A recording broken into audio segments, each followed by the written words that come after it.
우리가 예루살렘에 대해서 한번 살펴보도록 하겠는데요. 이 예루살렘이라는 이 지역은 현대 예루살렘의 모습입니다.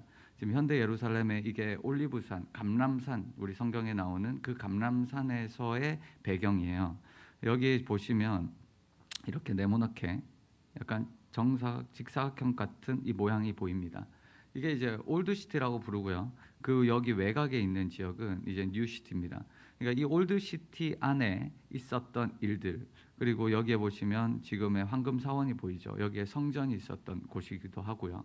근데 이 모습 그대로가 성경의 시대와 동일하냐라고 했을 때는 아닙니다.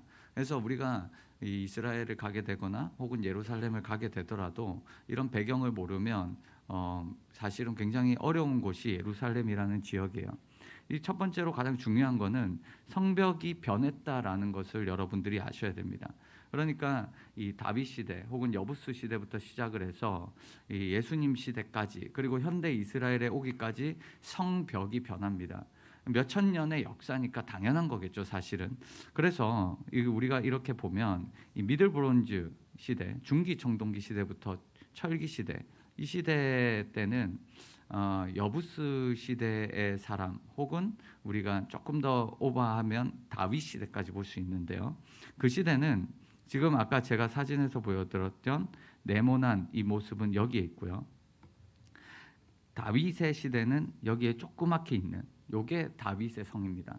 우리가 시온 혹은 다윗성, 성경에 시온이라고 많이 불리잖아요. 그 시온이라는 장소는 바로 이곳을 얘기하는 거예요. 굉장히 작습니다. 작고요. 그리고 그때 당시의 인구는 500명에서 700명 정도예요. 그러니까 지금 우리 시대로 생각을 하시면 안 되죠. 다윗이 밧세바를 알았을까요? 몰랐을까요? 당연히 알았죠. 다윗 시대 때는 인구가 1000명 정도밖에 되지 않습니다. 우리가 한 교회에 1000명 정도에 되는 교회에서 만약에 우리가 신앙생활을 한다고 하면 대부분의 사람들의 이름과 얼굴을 기억하듯이 다윗이 우리아의 아내였다? 그걸 모른다? 말이 안 되죠. 사실 그건 다윗의 의도적인 죄입니다. 그러니까 이것은 우리가 인구만 봐도 알 수 있는 거죠. 솔로몬 시대대로 넘어가면 인구가 조금 늘지만 그럼에도 불구하고 1000명에서 2000명 정도 되는 사람이에요. 여기 보시면 여기 조그만 다윗성에서 성전을 만들었기 때문에 이렇게 조금 확대되었던 모습이 볼 수가 있죠. 이런 모습으로 볼 수가 있고, 히스기야 때가 되면 이사야 시대, 히스기야 시대, 미가 시대, 예레미야 시대 때가 되면 굉장히 이제 인구도 급격하게 증가합니다. 이 배경이 있어요. 인구가 증가하는 배경은 그때 당시에 아시리아에 의해서 722년 북이스라엘이 멸망하고 북이스라엘에서 피난민들이 예루살렘으로 많이 몰려듭니다. 그 몰려드는 사람들을 수용하기 위해서 히스기야는 두 가지 일을 했는데요. 첫 번째는 히스기야 터널을 팠던 것과 두 번째는 성벽을 넓혔던 일이에요. 그래서 여기 보시면 성벽이 이렇게 넓어졌습니다. 여기 원래 조그만 역이었는데 성벽이 넓혀졌죠. 왜냐하면 피난민들을 보호하기 위한 조치였습니다. 그래서 인구도 한 3배에서 4배 정도 급격하게 뜁니다. 그래서 아시리아를 우리가 성경을 보면 히스기야의 기도로 물리치지만 그럼에도 불구하고 바벨로니아에 의해서 결국에 예루살렘이 무너지게 됩니다. 예루살렘이 무너지고 완전히 폐허가 된 그 상태에서 나중에 우리가 느헤미야 시대나 에스라나 그다음에 수룹바벨 이 시대 때 들어가 보면 성벽을 재건하고 성전을 다시 재건축하는 장면이 나오죠. 그때는 다시 솔로몬 시대 때로 돌아간 느낌이에요. 굉장히 작아졌죠. 그래서 우리가 새롭게 성벽을 만들고 새로운 곳에 성전을 지었던 것이 아니라 원래 그 터 위에다가 만든 겁니다. 그래서 52일 만에 완성시킬 수 있었던 이유가 바로 여기 있죠. 그리고 그 시대가 지나면 이제 헬레니즘 시대로 들어갑니다. 헬레니즘 시대가 되면 우리가 신구약 중간기라고 부르는 하스모니안 시대 때인데, 이 하스모니안 시대 때는 다시 히스기야 때의 형태를 가지게 되다가 헤롯 시대, 예수님 시대 때가 되면 조금 더 확장이 됩니다. 그리고 주 70년이죠. 주 70년 때 예루살렘은 최전성기를 맞이하게 되다가 로마에 의해서 완전히 박살나버리는 이런 장면이 나오고, 그 이후에 이제 비잔틴 시대와 이슬람 시대 이렇게 쭉쭉쭉 진행되는 거예요. 제가 여기서 지금 말씀드리고 싶은 거는 지금의 성벽이 변했다라는 거예요. 성벽이 변했고 그 이유가 있다. 그리고 거기에서 어떤 형태로 변했을까? 그러면 우리가 성경에서 예루살렘을 대할 때도 태도가 달라지겠죠. 성경에서 예루살렘이 똑같은 장소 같지만 실제로는 성벽의 크기나 인구의 크기 그리고 많은 것들의 변화, 환경적 요인이 존재한다라는 겁니다. 이런 성벽 시대의 이 변천사는 사실은 2016년도에 이스라엘 고고학자 중에 한 명인 이 히브리 대학의 힐렐 게바와 이스라엘 탐사협회가 있습니다. 거기에서 고고학을 중심으로 발표한 자료입니다. 그래서 이거에 대해서는 굉장히 신빙성이 있고요. 그다음에 이제 고대 예루살렘이죠. 우리가 아까 봤던 지금 현대 예루살렘의 모습은 이렇게 네모나게 돼 있고, 그다음 주변에 이제 신도시가 이렇게 펼쳐져 있어서 지금 예루살렘은 굉장히 넓지만 불과 사실 19세기, 18세기 때만 해도 성벽 밖에는 사람이 살지 않았습니다. 무슨 말이냐면 여기는 다 허허벌판이었어요. 허허벌판이었고 여기 안에만 이제 사람들이 몰려 살았습니다. 이 안에 몰려 살았지만 실제로 고대 예루살렘, 다윗 시대 때, 여부스 시대 때, 가나안 시대 때 그때는 솔로몬 이전까지만 해도 분명히 이쪽 공간 아주 조그만한 이곳에 다윗의 성을 지었고 시온이라는 노래를 불렀고 하나님의 어떤 찬양했던 모습입니다. 우리 이 모습을 우리가 상상할 수 있을 것 같아요. 굉장히 작죠. 작은 이 모습. 다윗의 궁전은 아마 여기 있었을 것이고 아마 우리 밧세바 사건은 아마 여기서 아마 봤을 겁니다. 위에서 다 올려다 보이게 돼 있어요. 지형 자체가 여기가 제일 높고요. 여기가 낮습니다. 그렇기 때문에 위에서 다윗의 궁전에서 보면 밑이 쫙 내려다 보이는 하나의 이제 뷰 포인트가 다윗의 궁전이다. 이렇게 생각을 하시면 됩니다. 다윗의 궁전은 굉장히 작습니다. 그러다가 여러분들 우리가 말씀드린 것처럼 솔로몬이 성전을 짓게 되죠. 이 다윗의 도시는 여기 있었는데 성전을 짓게 되면서 여기가 확장이 됐고 솔로몬 때 성전을 짓게 되고 히스기야 때가 되면 성벽을 확장했던 이런 장면들을 우리가 볼 수 있죠. 그래서 히스기야 때가 되면 아마 이런 모습일 겁니다. 이제 여기에 다윗의 도시가 있었고 그다음에 여기에 성전이 있었고 그다음 여기가 이제 확장된 모습이겠죠. 그래서 이렇게 확장했던 이런 모습들, 그런 모습들 속에서 아시리아가 쳐들어왔고 아시리아가 이 성을 완전히 둘러쌌던, 그래서 히스기야가 하나님 앞에 기도했던 그 장면이 우리가 열왕기도 나오고 이사야에서도 나오죠. 어쨌든 그리고 예수님 시대 때가 되면 더 확장이 됩니다. 아까 솔로몬, 다윗, 히스기야 여기까지 이렇게 했는데요. 그 위에 이제 여기가 확장이 됩니다. 그래서 조금 더 넓은 모습의 예수님 당시의 예루살렘이 형성이 되는 거죠. 그리고 이 공간에서 이제 골고다 같은 경우는 이제 여기 성벽 밖에 여기에 위치합니다. 골고다는 성벽 밖에 위치했고 예수님께서 성문 밖에 있는 골고다에 가셔서 십자가에 달려 돌아가시죠.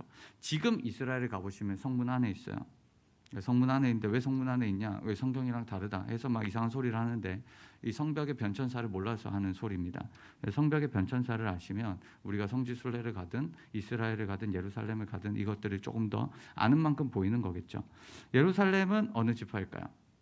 질문이에요. 예루살렘은 어느 지파일까요? 자, 객관식입니다. 1번 베냐민 지파, 2번 유다 지파, 3번 에브라임 지파, 4번 제자들 지파, 5번 낸들 알겠냐? 뭘까요? 네. 제자들 지파. 아주 정답은 우리가 많은 분들이 사실은 예루살렘 하면 유다 지파를 떠올려요. 하지만 유다 지파가 아닙니다. 네. 이거를 많이 사람들이 실수를 하는데 정답은 베냐민이에요. 베냐민 지파다. 그래서 정답은 베냐민 지파입니다.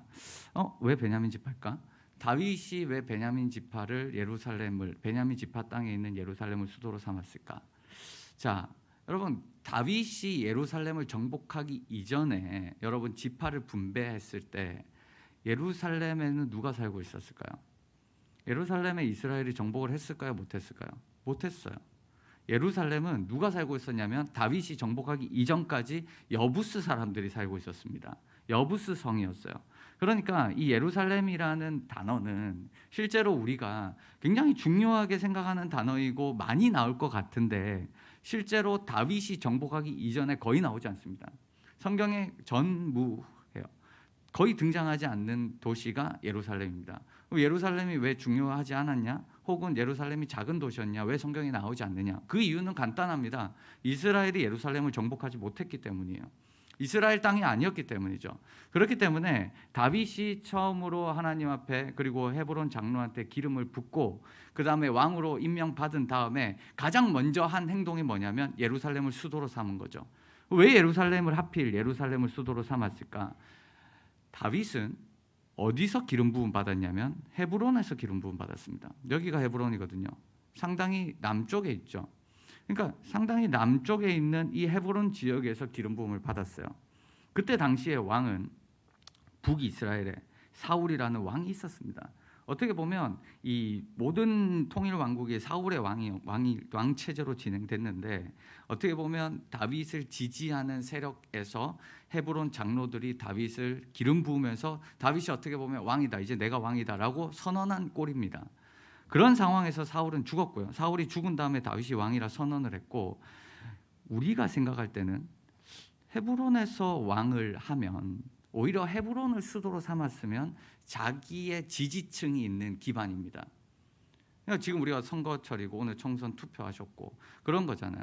예를 들어서 이 부산 지역, 금정구 지역에서 이렇게 당첨이 됐으면 당연히 이 지역을 기반으로 삼아서 뭔가 펼쳐나가겠죠.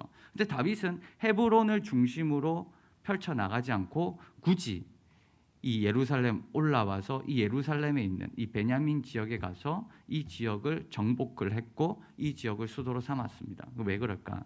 그 이유는 다양한 요인이 있습니다. 예루살렘이라는 지역 자체가 천년 자연 요새입니다. 기드론 골짜기나 그다음 흰론 골짜기, 여러분들 아시는 골짜기죠. 골짜기를 통해서 그 자체가 방어 요새가 되고, 두 번째는 교통로예요. 동서남북을 잇습니다. 동서남북을 이을 수 있는 허리 지점이 바로 예루살렘입니다. 세 번째는 기온샘, 물이 풍부해요. 고대에는 물이 굉장히 중요합니다. 물이 굉장히 중요해요. 그래서 우리가 예를 들어서 하늘이라는 히브리어를 보면 샤마임이라는 단어를 쓰는데 그 샤마임이라는 뜻을 좀 풀어보면 물이 있는 곳이에요. 물이 있는 곳. 천국은 샤마임이에요. 하늘이 물이 풍부한 곳. 그만큼 고대 근동에서는 물이 중요합니다. 그런데 이 예루살렘이라는 지역에는 기온샘에 물이 굉장히 풍부해요. 그런데 단순히 이 이유 때문에 예루살렘을 수도로 삼았을까? 그건 아닙니다. 그러면 무슨 이유가 있을까? 무슨 이유가 있었냐면 바로 북이스라엘과 유다 지파의 통일을 위한 발판이다라고 생각하시면 됩니다. 베냐민 지역은 유다 자손과 요셉 자손의 중간이라고 표현되고 있어요. 여호수아서에. 이게 무슨 말이냐면 그때 당시에 요셉 자손은 므낫세 지파와 에브라임 지파로 구성되어 있고 유다 지파는 유다 지파와 시몬 지파겠죠. 이 두 지파 간의 알력 다툼이 굉장히 심했습니다. 이 두 지파 간의 알력이 심했어요. 우리가 간단하게 왜 이 두 지파가 알력이 강했을까? 왜 강했을까? 라는 거를 다 얘기하기에는 시간이 모자라기 때문에 다음 시간에 하고요. 어쨌든 유다 자손과 요셉 자손의 중간이다라는 이것을 배경으로 북이스라엘을 통일하기 위해서 만들었다라고 생각을 하시면 되겠습니다. 그래서 이 베냐민 지파를 의도적으로 예루살렘을 정복을 한 거죠. 그래서 그때 사사기는 이렇게 기록하고 있습니다. 베냐민 자손은 예루살렘에 거주하는 여부스 족속을 쫓아내지 못했다. 그리고 여부스 족속이 베냐민 자손과 함께 오늘까지 예루살렘에 거주했다. 그러니까 예루살렘에는 누가 있어요? 여부스 족속이 있는 거예요. 그럼 이 여부스 족속을 몰아내는 장면이 우리가 사무엘 하에 보면 나오죠. 여부스 족속, 요압 장군이 들어가서 몰아내는데 그때 당시에 여부스 성은 요 정도 됩니다. 다윗 시대가 요 정도기 때문에. 그러니까 굉장히 작은 이 지역을 정복을 한 거죠. 우리가 고고학적으로 보면 여부스 시대 때는 분명히 청동기 시대입니다. 청동기 시대 때는 굉장히 작은 촌락 정도입니다. 그러나 이제 중기 청동기 시대 때가 되면 예루살렘이라는 지역은 굉장히 중요한 지역이 됩니다. 그 증거가 뭐냐면 이집트 저주 문서예요. 이집트 저주 문서에 누가 나오냐면 예루살렘이라는 단어가 등장을 합니다. 이집트 저주 문서는 뭐냐면 여기에 인형같이 돼 있는 이곳에다가 국가 혹은 도시 이름들이 적혀 있어요. 우리 예전에 조선시대 때 인형 같은 거 하나 놓고 부적 같은 거 하나 붙여놓고 거기에 바늘 톡톡톡 찌르는 이런 저주 같은 거 하잖아요. 그게 여기에도 있었습니다. 그러니까 이런 것들에다가 이름을 적어놓고 이거를 깨트려 버리는 거예요. 이게 이집트 저주 문서인데 이집트 저주 문서에 예루살렘이라는 이름이 등장한다는 것은 무엇을 우리에게 반증하냐면 예루살렘이라는 지역이 무시하지 못할 정도의 영향력을 가지고 있다라는 것을 우리에게 보여주는 거죠. 그래서 어떻게 보면 이 문서를 통해서 이 초기 청동기 시대보다 얼리 브론즈 시대보다 미들 브론즈 시대 때 훨씬 더 예루살렘이 강력해졌다라는 것을 우리가 이해할 수가 있는데요. 그런 예를 우리가 고고학에서 찾아볼 수가 있습니다. 방어 시스템이 굉장히 강화됐어요. 이런 흔적들이 이제 중기 청동기 시대 때의 성벽의 흔적들을 우리가 볼 수 있습니다. 근데 이 지역을 사실은 이 다윗의 도시 이 지역이 최근에 발견됐습니다. 사실은 1800년 동안 땅에 묻혀져 있었어요. 아무도 이곳이 다윗의 도시였는지 여부스 사람들의 도시였는지 발견하지 못했습니다. 이거를 발견하게 된 아주 흥미로운 이야기가 있는데요. 그게 뭐냐면 1867년도로 거슬러 올라갑니다. 1867년도에 영국의 빅토리아 여왕 아시죠? 이 영국의 빅토리아 여왕이 워렌 장군을 예루살렘에 보냅니다. 그러면서 팔레스틴 땅으로 가서 보물을 찾아와라. 그러니까 이 사람들 생각하는 거죠. 성전에 유대인들의 기물들에 대한 소문이 있다 보니까 야, 너 예루살렘에 가서 보물 가져와. 그래서 이 워렌 장군이 빅토리아 여왕의 명을 받고 팔레스틴 지역으로 찾아옵니다. 영국이 온 거예요. 보물들을 영국으로 가져가기 위해서. 근데 이곳에 와서 다윗의 도시가 어디에 있는지 몰랐기 때문에 그저 이 성전 근처를 이제 파헤치게 됐는데 아무것도 발견할 수가 없었어요. 그러다가 어느 날 이 감자밭이었습니다. 여기 포테이토 이 밭이었는데 이 감자밭 밑에 물소리가 들리는 거예요. 물소리가 들려 그 샘의 근원지를 찾고 싶은 욕구가 워렌 장군에게 생겼습니다. 그래서 그 물의 근원지를 찾기 위해서 땅을 파기 시작하죠. 그러다가 지금에 있는 시티 오브 데이빗, 다윗의 도시를 발견하게 됩니다. 그때 이제 워렌 셰프트라고 잘 알려진 곳을 발견하게 됐는데 그런 장면이 지금 여기에 이 모습이에요. 이게 1867년도에 이 워렌 장군이 발견한 건데 그때 이 워렌 장군이 이 수로를 발견하면서 빅토리아 여왕한테 가서 이렇게 보고를 합니다. 여왕에게 여왕님, 제가 보물은 찾지 못했지만 다윗의 고대 도시를 발견했습니다. 그때 이 워렌 장군은 이게 성경에 나오는 요압 장군이 여부스 성을 치러 갔을 때 사용한 비밀 수로다. 그렇게 생각을 했던 거예요. 근데 이게 사실은 지금 시대에 와서는 이게 틀렸습니다. 사실은 이거는 이 수로 같이 생겼지만 실제 수로가 아니라 이 기반 암에다가 이 용해 작용으로 인해서 자연적인 카르스트 지형인데요. 어쨌든 이것들을 워렌 장군이 발견함으로 인해서 거기가 활발하게 발굴이 되기 시작했죠. 그래서 이제 발굴이 되기 시작하면서 지금 이런 모습의 형태의 모습에 수많은 고고학자들이 들어가서 발굴을 했었습니다. 그런 발굴들 중에서 이제 사실은 가장 중요한 발굴물 하나를 뽑으라면 기온샘입니다. 기온샘. 워렌 장군이 이 물소리를 찾아갔던 그 장소가 어디냐면 바로 이 기온샘인 거예요. 스프링이 나는, 물이 나는 곳. 이 물이 나는 곳. 이 물이 어느 정도 나냐면 물의 양이 한 달에 4,500만 리터입니다. 하루에 150만 리터예요. 하루에 150만 리터면 마시기만 하면 하루에 50만 명이 사용 가능합니다. 그만큼 물이 풍부한 곳이죠. 이곳에는 물이 없는 곳인데 그만큼 물이 있는 이 기온샘으로 인해서 많은 사람들이 살았죠. 그래서 이 기온샘이라는 곳에서 솔로몬이 즉위식을 하죠. 여러분, 솔로몬이 보면 왕이 그대들에게 말합니다. 나의 솔로몬을 나의 노새에 태워서 기온으로 내려가십시오. 기혼으로 내려가서 여기서 뿔라파를 불면서 솔로몬 왕 만세, 만세수를 하옵소서, 솔로몬 왕 만세, 이거를 3번 외칩니다. 그곳이 바로 이 기온샘, 이 여기에 있는 이 장소입니다. 이 장소가 이제 복잡을 한데 우리가 어쨌든 이 장소를 중심으로 스프링이 있고 그 스프링을 주변으로 이렇게 그때 당시에 사람들이 터널을 파놨어요. 근데 우리가 성경을 보면 이사야 말씀을 보면 이런 말씀이 나옵니다. 여호와께서 이사야에게 이르시되 너와 내 아들 수알 야숲은 윗못 수도 끝 세탁자의 밭 큰 길에 가서 아하스를 만나라. 이게 어디지? 윗못 수도 끝 세탁자의 밭 큰 길이 어디지? 라고 우리가 생각을 할 때 이거를 대부분의 학자들은 윗못 수도라고 하면 기온샘을 얘기해요. 근데 왜 윗못 수도라 불렀지? 여기에 기온샘이 있고 여기에 터널을 파가지고요. 이 터널을 파서 아랫못을 만들어서 그렇습니다. 그래서 성경에는 윗못과 아랫못이라고 성경에 나와요. 그리고 이게 히스기야 때가 되면 어떻게 변할까요? 명칭이 바뀝니다. 다시 터널을 뚫어가지고 실로암이라는 용어가 나와요. 여러분 예루살렘에 예수님 시대 때 실로암 나오죠? 그거는 예수님 시대 때 있었던 게 아니라 히스기야 시대 때부터 있었던 겁니다. 그래서 실로아, 천천히 흐르는 물이다 이런 표현을 쓰잖아요. 어쨌든 이런 기온샘에부터 물을 팠고, 그러면 왜 세탁자의 박힌 길이 나올까? 세탁자의 박힌 길은 뭐냐면 여기에서 물을 땡겨서 이 밑으로 팠는데 그 밑에 여기에서 구멍이 나 있어요. 이 구멍이 나서 이 구멍으로부터 물이 흘러내렸다는 거예요. 그래서 기드론 골짜기, 여기 골짜기를 우리는 기드론 골짜기라고 부르는데 성경에는 왕의 골짜기라고도 표현되어 있습니다. 왕의 골짜기라고 표현되어 있는 거는 뭘까요? 아름답다는 것이죠. 왜 기드론 골짜기가 아름답지? 물이 있어서 그래요. 물이 있는 곳은 아름답게 변합니다. 그럼 그 물이 어디서 났냐? 기온샘에서 났다는 거예요.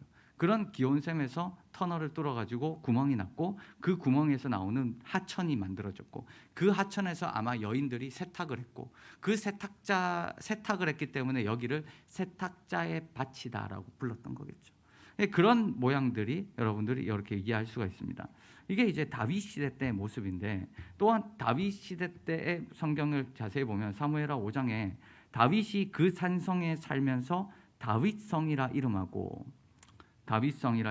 다윗이 밀로에서부터 안으로 성을 둘러싸았다. 밀로가 뭔지 최근에 밝혀졌습니다. 밀로가 뭐지? 이거 모르는 거거든요. 이건 히브리어 단어 그대로 갖고 온 겁니다. 우리나라 말이 아니에요. 다윗이 그 산성에 살면서, 산성이 어딜까? 산성. 이거는 아마 여부스 사람들이 살았던 그 성터겠죠. 그 성터를 아마 제 생각은 리모델링해서 사용했다고 보는데요. 뭐 다윗의 궁전, 이 다윗의 궁전이 어딘가? 대부분의 이제 여러분들 우리가 80년대 혹은 90년대, 2000년도 초반까지만 해도 이 여러분 자유주의 이런 얘기 많이 들어봤죠. 성경의 신학자들 중에 자유주의자들이 있다. 왜 그렇게 이야기가 나왔냐면 고고학의 발견과 성경의 기록이 일치하지 않았기 때문입니다. 다윗이 그렇게 유명해? 근데 왜 다윗에 대한 증거가 없냐는 거예요. 다윗에 대한 증거는 손에 꽂거든요. 실제로 지금 또 손에 꽂아요. 다윗에 대한 증거가 왜 없냐는 거죠. 그러니까 그런 내용들, 그리고 이런 부분들이 지금은 많이 뒤집혔습니다. 고고학이 발달을 하고 이제 이런 것들이 성경 외적인 자료들이 많이 드러나면서 성경과 성경의 외적인 자료들을 비교하면서 성경이 이제 정말 역사적 팩트다라는 사실이 많이 드러났어요. 그럼에도 불구하고 80년도, 90년도만 해도 다윗이 있어? 이거는 어떻게 보면 학계에서는 있을 수 없는 일. 뭐라고 할까요? 어떻게 다윗이 있다는 걸 증명하지? 다윗의 궁전이 있어? 어떻게? 다윗의 궁전이라는 증명은 거의 없어요. 그럼에도 불구하고 2006년도에 히브리대 고고학자인 에일람 마자르, 지금은 돌아가셨는데, 에일람 마자르 얼마 전에 돌아가셨는데, 에일람 마자르라는 교수가 이 VAR에다가 이 Did I Find King David Palace라는 이 논문을 하나 내기 시작합니다. 이 논문으로 인해서 굉장히 많은 센세이션을 일으켰습니다. 저는 이거에 대한 이제 어떻게 보면 80%는 지지를 하는데, 이 사람이에요. 이 할아버지가 이제 히브리대 총장이었고, 이 사람은 이제 둘 다 유명한 고고학자입니다. 이 사람이 이제 다윗의 궁전의 위치를 이제 발견을 했고 그 부분에 대해서 고고학적인 증명을 냈습니다. 이제 그런 증명을 내서 이런 부분을 다 얘기할 수 없지만, 그럼에도 불구하고 중요한 건 뭐냐면 여기에서 이 층, 지금 여기 보이시는 이 계단 석조물, 이 구조물들이 있습니다. 여기 보시면 이 그림을 여기 보시면 이게 이제 다윗의 왕국이라고 저는 생각을 하고요. 그다음 여기에 보시면 이 석조 구조물이 있죠. 이 석조 구조물은 사실은 여부스 시대 때부터 있었다라고 보는 겁니다. 그래서 여기에 보시면 이제 이 석조 구조물 위에 여기에 다윗의 궁전터가 있었다라고 에일람 마자르는 주장을 하고 있고요. 여기에 대해서 뭐 찬반 여론이 있지만 대부분 학자들이 동의하는 건 뭐냐면 다윗이 밀로에서부터 안으로 성을 둘러싸았다. 그럼 밀로가 뭐냐라는 거예요. 그 밀로가 뭐냐면 바로 지금 여기 노란색으로 되어 있는 이 스텝스톤 스트럭처죠. 계단 석조 구조물. 이거를 우리가 이제 밀로에서부터 다윗이 조금 더 보강을 했고, 그래서 왜 보강을 했느냐? 이 위에 커다란 공공 건물을 지지하기 위해서 만들었다라는 거예요. 그런 많은 증거들이 나왔습니다. 그래서 많은 학자들이 이 계단식 돌 구조물을 다윗과 솔로몬이 수리하고 보강했고 아마 이 여부수 사람들도 사용했던 이 밀로다, 이거와 동일한 거다라고 대부분 다 인정을 합니다. 어쨌든 그런 시대를 거치면서 여기가 다윗의 궁전이 세워졌을 거다라고 저는 생각을 하는데요. 많은 증거가 있어요. 사실은 사무엘하 5장 11절에 보면 다윗이 다윗의 궁전을 지을 때 도와줬던 사람이 있습니다. 그 도와줬던 사람이 누굴까요? 제사들은 아니겠죠. 누구냐면 두로왕 히람이에요. 두로왕 히람. 두로왕 히람이 도와줬는데 그게 왜 증거가 되냐? 두로왕 히람은 페니키아 사람이거든요. 그 페니키아의 가장 중요한 전문성을 하나 뽑으라면 상하 조각입니다. 상하 조각의 전문성으로 이 페니키아가 굉장히 유명했는데 이 다윗의 건축을 아마 도왔다면 두로 사람들의 영향력이 흩어졌을 거고 그런 건축물의 양식이 남아 있는 거죠. 그런 건축물의 양식도 남아 있으면서 또한 상하 장식들도 많이 남아 있습니다. 이런 상하 조각들이 여기서 많이 발견됐고요. 또한 이거 프로토 이오니아식 캐피탈인데 이런 형태들은 왕 귀족들만 쓰는 거거든요. 그런 주두들이 여기서 발견됐고요. 또한 여기에 아이엘의 하우스가 있습니다. 이거는 이 아이엘이라는 조각이 발견되면서 이게 아이엘의 하우스인데 굉장히 이제 귀족들이 살았다. 왜냐하면 굉장히 비싼 집이거든요. 이 비싼 집이고 개인 화장실도 있어요. 이게 아주 놀라운 일이에요. 그때 당시에 개인 화장실이 있어? 저는 철기 시대 때 개인 화장실 없습니다. 개인 화장실은 아주 사치스러운 거였어요. 우리는 지금 화장실 2개, 1개 이렇게 있잖아요. 그거는 뭐 다윗도 누리지 못했던 걸 지금 우리가 누리고 있는 거고요. 개인 화장실이 발견됐을 정도로 부자가 여기 살고 있었다는 것은 여기가 왕궁과 가까운 귀족들이 살았다는 걸 반증하는 거겠죠. 자, 이게 아이엘의 집이었고 2층 집이었고요. 이게 뭘까요? 이게 화장실이에요. 이게 화장실입니다. 아주 좋은 수세식 화장실입니다. 그때 당시에 이제 화장실이. 그리고 이제 번트하우스 같은 데 보면 이 열왕기 하 25장에 보면 여호와의 성전과 왕궁을 불살라 버리죠. 바벨론이 들어와서. 그런 흔적들이 있어요. 그런 흔적들이 있는데 이런 것들은 이제 포맷 디자인 같은 거는 시리아부터 수입된 디자인이고요. 이런 것들이 발견되고 또한 두 번째 뭐냐면 이 불라가 발견됩니다. 불라의 복성이 불레인데 이 불레의 집. 이 불레는 뭐냐면 여러분 이런 겁니다. 그때 당시에 우리가 종이가 없죠. 파피루스나 어떻게 보면 그런 이게 두루마리 같은 파피루스나 양피지 같은 두루마리를 말아가지고 그거를 편지를 쓸 때 이 문서를 보낼 때 공문서 같은 경우는 어떻게 보내냐면 이거를 묶어서 끈으로 묶은 다음에 지장을 찍어요. 인장을 찍습니다. 인장. 지장은 아니고 인장. 도장 같은 걸 찍습니다. 근데 도장이 없잖아요. 그럼 어떻게 찍었냐면 진흙 위에 이렇게 판을 찍는 거예요. 진흙 위에. 그 판을 찍는 건데 이게 바로 불레라고 불립니다. 그래서 이게 공문서 누구한테 보내는 편지다라는 게 이 중요한 문서가 되는데 바벨론이 쳐들어와서 불살랐다라고 성경에 기록되어 있잖아요. 이 지역을 다 불살랐어요. 그러다 보니까 어떻게 될까요? 진흙이 돼 있는 그게 구워져 가지고 토기가 된 거예요. 이해가 되시나요? 그 토기들이 지금 엄청나게 발견됐죠. 이 토기들의 발견들을 보면 다양한 이름들, 성경에 나오는 인물들이 발견됩니다. 뭐 예를 들어서 이런 이 불레 같은 경우는 바술의 아들 그다랴라고 적혀 있어요. 레미야 38장 1절에 나오는 사람이죠. 예레미야의 원수였고 두 번째는 유갈, 그리고 사반의 아들 그바랴, 그리고 네리아의 아들 바룩도 나옵니다. 바룩은 여러분도 유명한 사람이죠. 예레미야가 전한 하나님 말씀을 두루마리에 기록했던 사람이잖아요. 이런 다양한 불레들이 나오면서 이 지역에서 불레의 방, 서기관들의 방이 있다. 서기관들의 방이 일반 사람들한테 있나요? 없죠.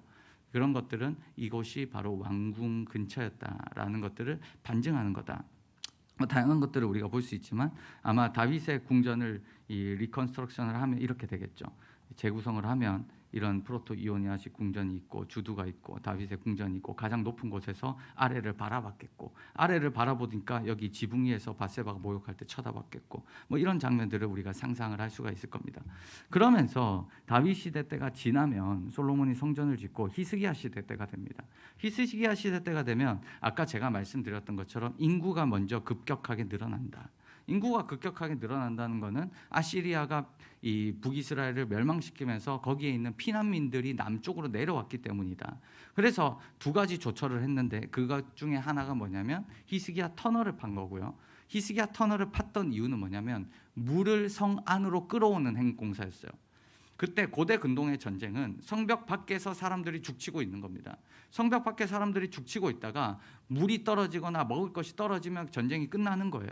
그래서 우리가 성경의 기록들을 보면 이 사마리아가 아람 사람에 의해서 포위당했을 때 먹을 것이 없어서 사마리아 사람들이 자신들의 인육을 먹는 장면이 나오고 뭐 비둘기똥이 엄청나게 돈이 비싸지고 이런 장면들이 나오는 이유가 뭐냐면 아람 사람들이 밖에서 진을 치고 둘러싸였기 때문에 성 안에 있는 사람들은 먹을 게 없는 거죠. 그게 고대 근동의 전쟁 방식이었어요. 아시리아 사람들도 엄청난 대군을 이끌고 왔지만 전쟁 바로 들어가지 않습니다. 그냥 밖에서 죽치고 있는 거예요. 그 죽치고 있으면 어떻게 돼요? 안에서 버티다가 먹을 게 떨어지면 끝, 항복 이렇게 되는 거죠. 근데 그때 가장 중요한 게 뭐냐면 물입니다. 물이 떨어지면 사람이 살 수가 없어요. 그래서 이 물 근원을 성 안으로 끌어다니는 공사를 한 게 바로 히스기야가 했던 공사입니다. 이게 성경에 나올까요? 안 나올까요? 나옵니다. 나와요. 성벽 안에 나와요. 그리고 두 번째는 뭐냐면 피난민들을 보호하기 위해서 성벽을 더 보강했던 이 내용도 성경에 나와요. 우리가 사실은 성경을 읽지만 이런 내용들이 눈에 확확 들어오지 않는 거죠. 왜냐하면 이런 백그라운드가 없으면 이게 들어오지 않아요. 들어오면 이상한 거예요, 사실은. 그래서 역대하 32장에 보시면 히스기야가 사네립이 예루살렘을 치러 온 것을 보고 그의 방백들과 용사들과 더불어 의논하고 성 밖의 모든 물 근원을 막죠. 이게 왜 막는지 이해가 이제 되시나요? 성 밖의 모든 물 근원을 막고 그들이 돕습니다. 그리고 그의 많은 백성이 모여서 물 근원을 땅으로 흘러가는 시내를 막아버립니다. 왜냐하면 자신들만 먹어야 되거든요. 물 근원이 뺏기면 끝나는 거거든요. 그리고 두 번째, 열왕기하 20장에 보면 저수지와 수도를 만들어요. 그리고 물을 성 안으로 끌어들인 일, 이게 히스기야 터널이죠. 물을 성 안으로 끌어들여서 성에 있는 사람들이 물을 먹을 수 있게 했던 일이 열왕기하에 기록되어 있습니다. 그래서 이제 역대하에 보면 기혼의 윗샘물을 막아서 아래로부터 다윗성 서쪽으로 곱게 끌어들였다. 그게 히스기야가 했던 일이다라는 겁니다. 이런 장면이겠죠. 어떻게 했냐면 그때 당시에는 뭐 기계가 없으니까 망치와 정을 가지고 이 양쪽에서 뚫었던 거죠. 이 뚫었던 길이가 500m가 넘습니다. 그리고 그 당시에 굉장히 단단한 석회암이기 때문에 이게 뚫는 게 쉽지 않아요. 그리고 이게 불빛도 없기 때문에 촛불을 켜놓고 이게 수많은 노동자들이 아마 여기에 투입돼서 작업을 했을 겁니다. 지금 여기 보시면 기온샘이 여기 있고요. 이 실로암이 여기 있는데 일로 이제 물을 뺀 거예요. 이렇게 물을 뺀 거죠. 이 물을 빼는 게 쉽지 않습니다. 지금 봐도 어떻게 뺐을까라고 생각할 정도로 이제 돼 있습니다. 이렇게 여러분 히스기야 터널을 가보시면 이렇게 돼 있죠. 아, 터널을 이렇게 판 거예요, 사람들이 망치와 정으로. 그리고 물의 흐름을 따라서 이렇게 진행을 한 거죠. 이런 모습을 여러분들 이렇게 있고 밑에는 지금 또 기온샘이 있습니다. 물이 흐르고 있어요. 아주 시원한 물이 흐르고 있고 그다음에 이 실로암 비문이 있는데 이게 비문이에요. 이게 지금은 이제 이스라엘 박물관에는 없고 이제 가짜는 있는데 원조는 없는데 어쨌든 이 실로암 비문이 발견이 됩니다. 이 실로암 비문의 내용은 뭐냐면 우리가 양쪽에서 파서 만났다, 기쁘다 이런 내용이에요. 얼마나 기쁘겠어요. 이거를 파가지고 반대편에서 서로 사람의 소리를 듣고 처음에 돌을 깎아 나갔고 그 돌을 깎으면서 이제 딱 만난 거죠. 525m를 판 겁니다. 이게 어마어마한 그 사건이 이 히스기야가 했던 일이에요. 그리고 두 번째는 아까 성벽을 넓혔다 했잖아요. 그 성벽을 넓혔던 것도 지금 남아 있습니다. 그래서 여기 보면 이사야 22장 9절에 너희가 아랫몬에 물을 모으며 이게 히스기야 터널이겠죠. 그리고 예루살렘의 가옥을 개수하며 그 가옥을 헐어 성벽을 견고하겠다. 그러니까 이사야는 그거를 굉장히 비판합니다. 사실은 이사야서와 열왕기의 이 관점이 조금 달라요. 무슨 말이냐면 이사야서는 히스기야가 성벽을 이렇게 견고하게 하고 했던 일을 비판하고요. 왜 하나님을 의지하지 않고 그렇게 하냐. 역대기는 그것을 굉장히 높이 평가합니다. 어쨌든 그런 거는 이제 성경의 묘미인데요. 어쨌든 여기에 보시면 그 가옥을 헐었다. 왜 비판했냐? 가옥을 헐었다는 거예요. 그 가옥을 헐어서 지금 우리가 예를 들어서 이 밀어버리면서 그 재건축 뭐 이런 거랑 비슷한 겁니다. 갑자기 사람들이 밀어붙여갖고 가옥을 헐어버리고 그 가옥으로 중심으로 해서 성벽을 견고하게 쌓았다는 거예요. 그리고 이런 모든 성벽을 보수했다. 그래서 이런 지역이 나오는데 느헤미야서에는 그들이 예루살렘의 넓은 성벽까지 했다. 이 넓은 성벽이라는 배경이 히스기야가 만든 겁니다. 지금 이제 이렇게 브로드월이 이렇게 돼 있는데요. 이게 지금 이렇게 보시는 것보다 굉장히 커요. 높이가 어마어마하고요. 높이가 지금 이거 무너져서 그런데 넓이가 이 정도에서 이 정도 합니다. 넓이가 이 정도고 높이가 8m 정도입니다. 그러니까 그때 당시에 얼마큼 성벽을 견고하게 했는지를 우리가 알 수 있죠. 그 외에도 뭐 이런 것들도 있는데 어쨌든 히스기야 시대 때 성벽을 보면 이렇게 되겠죠. 다윗 시대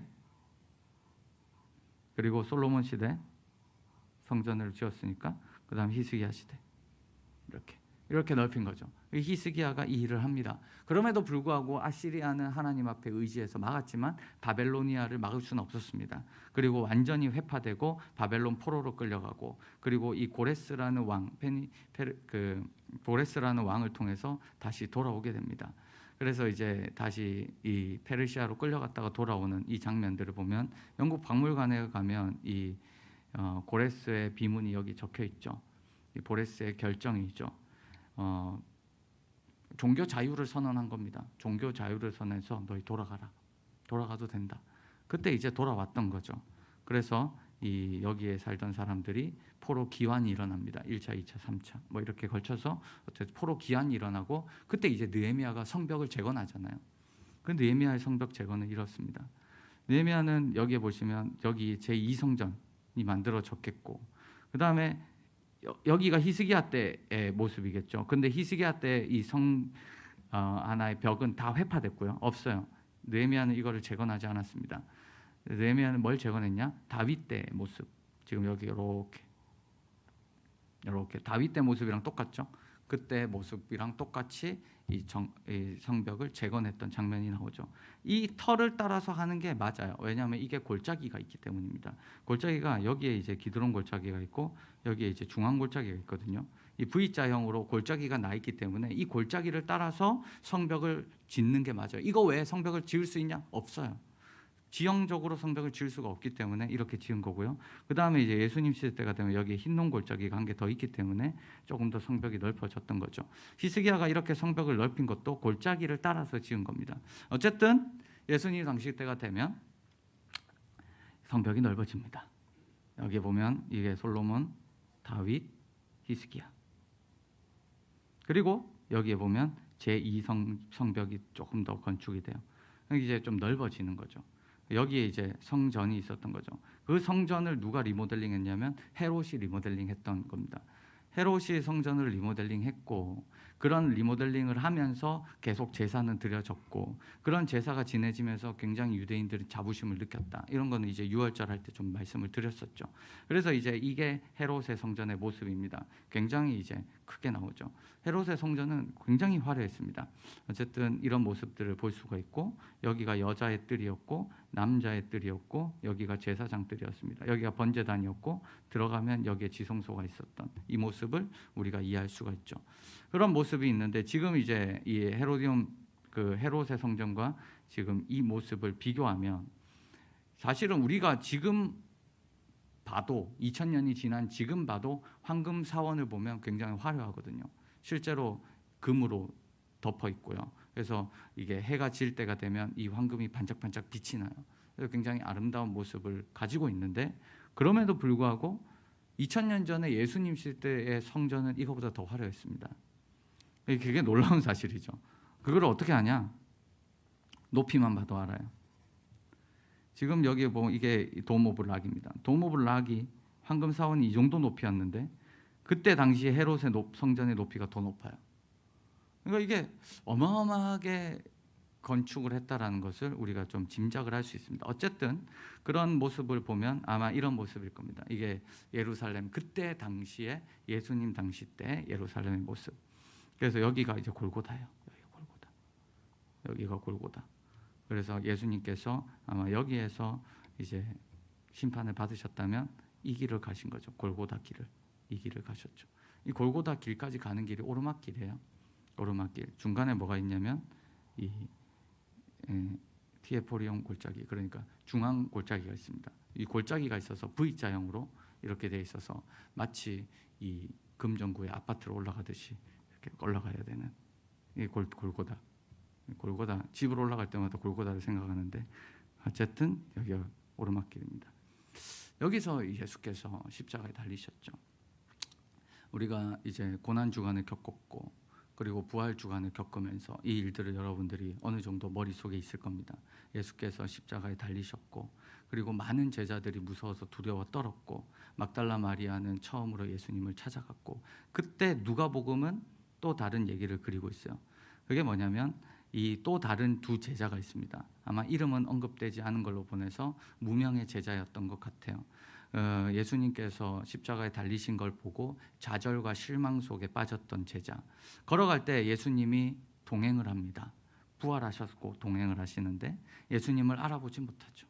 그래서 예수님께서 무슨 일 있냐라고 옆에 물어봅니다. 그러니까 두 사람이 지나가다가 간첩처럼 쳐다보면서 얘기하는 거예요. 당신이 예루살렘에 체류하면서 요즘 거기서 일어난 일을 혼자 모르냐라고 물어보는 거죠. 그럼 무슨 일이냐라고 예수님이 또 물어봐요. 그러니까 이 두 제자가 얘기합니다. 바로 나사렛 예수의 일이다. 그는 하나님과 모든 백성 앞에서 선지자였는데 우리 대제사장들이 사형 선고를 했고 판결을 넘겨서 십자가에 달리셨다. 우리는 사실 그 사람을 이스라엘을 속량할 자라고 믿었다. 무슨 말이냐? 메시아로 믿었다는 거예요. 메시아기를 바랬다라는 거예요. 그런데 지금 사흘째라는 거예요. 사흘이 지났는데 어떤 사건이 또 도도냐면 소문이 또 도는데 어떤 여자들이 새벽에 무덤에 갔다가 시체를 못 봤다는 소문이 떠돈다. 그리고 천사들이 막 살아났다, 예수님이 살아났다, 이런 소문들이 있다. 그래서 우리와 함께한 자들, 우리 요한복음에 보면 베드로겠죠. 베드로와 요한이 찾아가잖아요. 우리와 함께한 자들이 무덤에 직접 갔단다. 근데 갔었는데 확인해 보니까 역시 무덤이 비었고 예수는 보지 못하였다. 이런 얘기를 쭉 하는 거예요. 예수님이 그 얘기를 듣고 있다가 이런 얘기를 하십니다. 선지자들이 말한 바 그것을 마음에 더디 믿는 자들이요. 이미 구약에서 얘기했는데 그거를 마음에 믿지 못하는 자들이요. 그리스도가, 메시아가 이런 고난을 받고 자기의 영광에 들어가야 될 것을 알지 못하냐 라고 얘기하면서, 그리고 누가복음 24장 27절 모든 성경에 쓴 바 자기에 관한 것을 자세히 설명하시더라. 이게 사실 우리가 이 구약 성경을 바라보는 관점이겠죠. 예수께서도 구약 성경을 보면서 자기에 관한 것을 중심으로 구약 성경을 해석했듯이 우리도 이런 모습으로, 이게 기독교의 구약 성경의 관점인데요, 이런 관점을 쭉 설명을 하시는 거예요. 예수님께서 이 구약을 얘기하신 거겠죠. 말씀을 강론하셨던 거예요. 그러다가 날이 저물었어요. 이 사람들이 예수님과 더 있고 싶은 거예요. 그래서 우리와 함께 있으시면 안 됩니까? 우리와 함께 음식을 먹고 여기서 자고 같이 갑시다. 그때 어디로 가는 길이었냐면 엠마오로 가는 길이었어요. 예루살렘에서 엠마오로 가는 그 길. 그 길에서 예수님을 만났고, 이 엠마오로 왜 갈까요? 좌절했다는 거예요. 실망했다는 거예요. 하나님 앞에 실망한 거예요. 예수님을 믿었는데 실망했다는 거예요. 그래서 하나님을 떠나서 가는 사람들이에요. 하나님을 떠나서 가는 엠마오로 가는 제자에게 예수께서 찾아오시는 거예요. 찾아오셔서 만나주셨고 음식을 먹을 때 축사하십니다. 예수님께서 떡을 가지고 축사하시고 떼어 그들에게 주시니 그들의 눈이 밝아져서 예수님을 본 거예요. 당신이 예수님이셨군요. 그리고 어느 순간 예수님이 사라지십니다. 그리고 그들은 이런 얘기를 합니다. 그들이 서로 말하되 길에서 우리에게 말씀하고 성경을 풀어주실 때 우리 속에서 마음이 뜨겁지 아니하냐. 그때로 일어나 어디로 가요? 예루살렘으로 돌아간 거예요. 엠마오로 갈 필요가 없는 거예요. 예수께서 살아나셨고 우리가 믿었던 그리스도고 이스라엘을 속량할 자고 그분을 통해서 우리가 구원받는다라는 것을 안 순간 다시 예루살렘으로 돌아갑니다.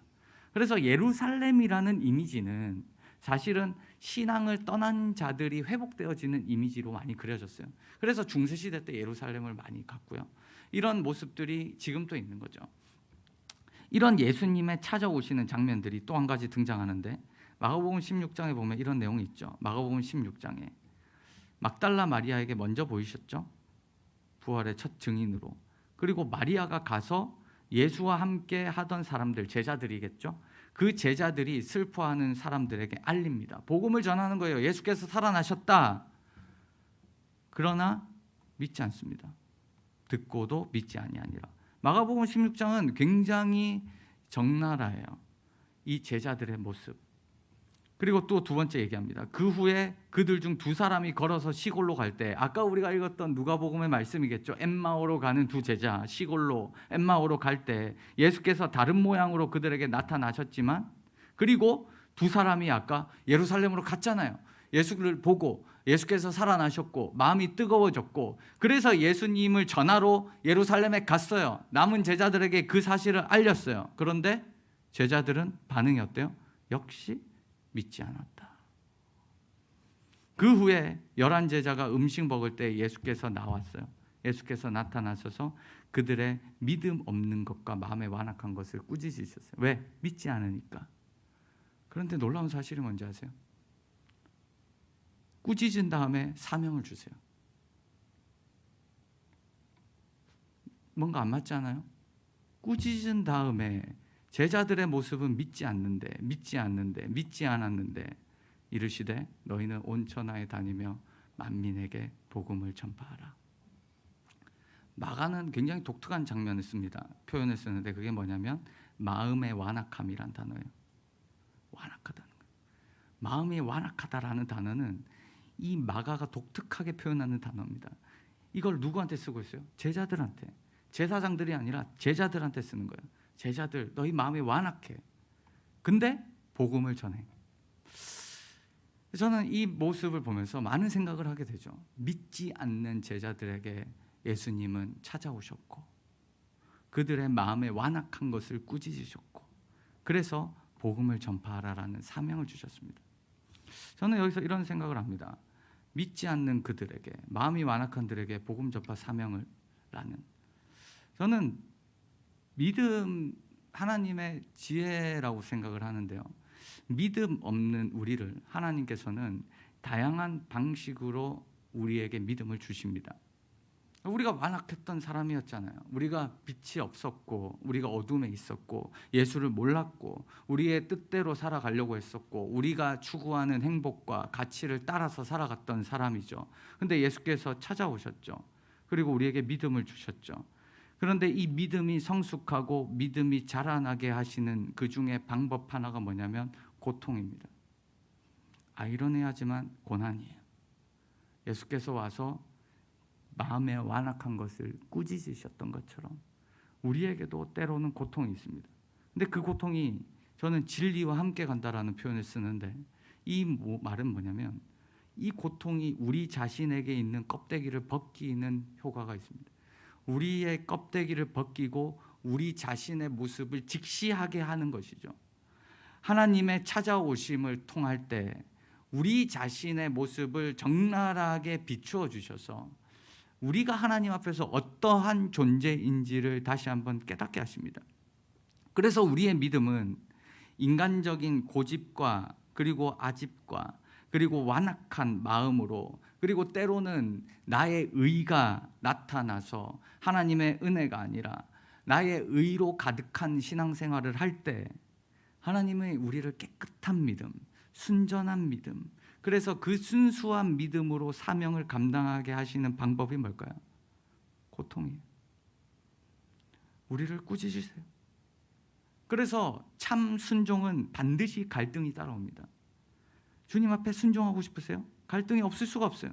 그 갈등의 가장 큰 적은 누굴까요? 자기 자신인 거예요.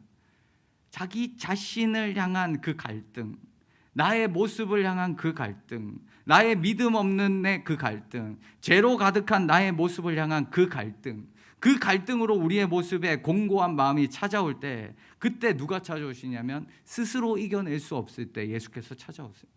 예수께서 제자들을 찾아오셨던 것처럼 예수께서 다시 찾아오시는 겁니다. 그리고 찾아오셔서 우리의 믿음이 순결해지는 거예요. 우리 안에 순종이 순결해지는 겁니다. 그 믿음이 갈등을 이기게 합니다. 그래서 우리 안에 내면의 이 갈등과 고통이 예수 그리스도께서 찾아오심으로 말미암아 순결하게 되고, 그 순결이 뭘 만들어낼까요? 참 순종을 만들어내요. 하나님 앞에 복음 전파 혹은 여러분 각자의 하나님의 부르심의 사명에 순종하게 만듭니다. 그것은 나 자신보다 하나님의 일하심을 우리가 믿기 때문에 오는 그 순종입니다. 그 순종은 우리의 열심이 아니에요. 그 순종은 순수한 하나님의 향한 갈망이고 사랑입니다. 나 자신의 어떠한 계획과 경험보다 하나님을 더 믿을 수 있기 때문에 나오는 순종인 것이죠. 예수님은 믿음 없는 제자들에게 나타나셨죠. 그리고 자신을 바라보게 하셨고, 그리고 참 믿음이 무엇인지를 알게 하셨습니다. 엠마오로 갔던 그 제자들에게 예수께서 찾아오셨던 것처럼, 그래서 깨닫게 하셨죠. 깨닫게 하셨습니다. 마음이 완악한 제자들에게는 찾아오셔서 그들을 꾸짖으셨죠. 이런 일련의 과정을 통해서 우리의 믿음은 순결해지고 정결해지고 하나님 앞에 순종을 할 수 있는, 그러면서 우리가 성숙하는 거겠죠. 이것이 사명이고 부르심이다 라고 말씀드릴 수 있습니다. 오늘 말씀을 우리 생각하시면서 한번 같이 기도하기 원합니다.